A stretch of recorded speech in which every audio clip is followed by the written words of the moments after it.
जय श्री कृष्णा, जय श्री राम। दोस्तों, स्वागत है आपका एवीएस कॉर्नर में। मार्गशीर्ष माह के शुक्ल पक्ष में पड़ने वाली पंचमी तिथि का शास्त्रों में विशेष महत्व बताया गया है।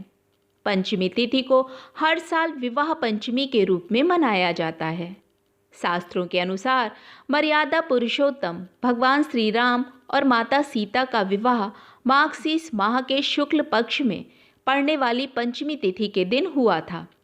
इसीलिए इस दिन को भगवान राम और माता सीता के विवाह उत्सव के रूप में मनाया जाता है। इस साल यह तिथि 17 दिसंबर दिन रविवार को पड़ रही है। इस पावन अवसर पर पूरे विधि विधान से भगवान श्री राम और माता सीता की पूजा की जाती है। इससे वैवाहिक जीवन से सभी प्रकार की समस्याएं दूर होती हैं। हालांकि इस तिथि पर किसी का भी विवाह नहीं किया जाता है, क्योंकि इस तिथि पर विवाह करना शुभ नहीं माना जाता। आइए जानते हैं विवाह पंचमी की तिथि पूजा करने के लिए क्या है शुभ मुहूर्त, पूजा विधि और इस दिन क्यों विवाह नहीं करना चाहिए। तो साल 2023 में विवाह पंचमी का उत्सव 17 दिसंबर दिन रविवार को मनाया जाएगा। पंचमी तिथि प्रारंभ होगी 16 दिसंबर दिन शनिवार की रात 8 बजे से और पंचमी तिथि समाप्त होगी 17 दिसंबर दिन रविवार की शाम 5:33 पर। वैसे तो विवाह गोधूल बेला में किया जाता है, लेकिन हिंदू धर्म में अधिकतर त्यौहार उदया तिथि के अनुसार मनाए जाते हैं। इसलिए विवाह पंचमी 17 दिसंबर को मान्य होगी।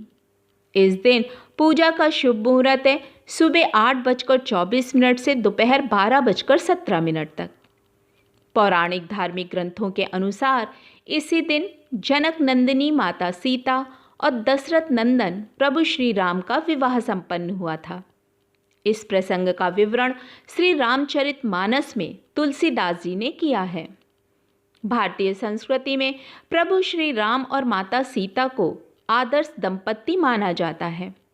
जिस तरह प्रभु श्री राम ने हमेशा अपनी मर्यादा बनाए रखकर पुरुषोत्तम का पद पाया, ठीक उसी तरह माता सीता ने अपनी पवित्रता को साबित कर सारे संसार के लिए उदाहरण प्रस्तुत किया।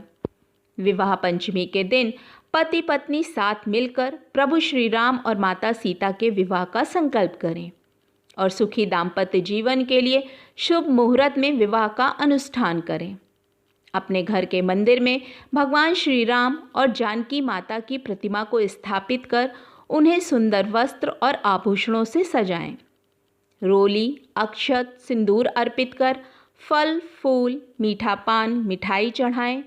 गुलाब के फूलों की माला पहनाएं। भगवान श्री राम और जानकी माता का गठबंधन करें।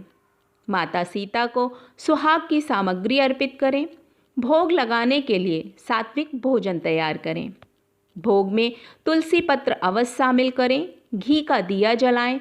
रामायण के बालकांड में दिए गए विवाह प्रसंग का पाठ करें। अंत में आरती करें। इसके बाद गांठ लगे वस्त्रों को अपने पास रख लें।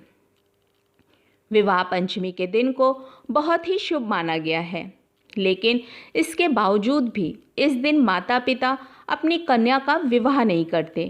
कहते हैं शादी के बाद माता सीता को पति का वियोग सहना पड़ा था। जीवन में कई समस्याएं आई थीं। इसी मान्यता के आधार पर ऐसा माना जाता है कि इस दिन विवाह करने से कन्या का वैवाहिक जीवन भी भगवान राम और माता सीता की तरह कष्टपूर्ण रह सकता है। लेकिन पूजा पाठ, व्रत और उपाय के लिए विवाह पंचमी के दिन को बहुत ही शुभ माना गया है।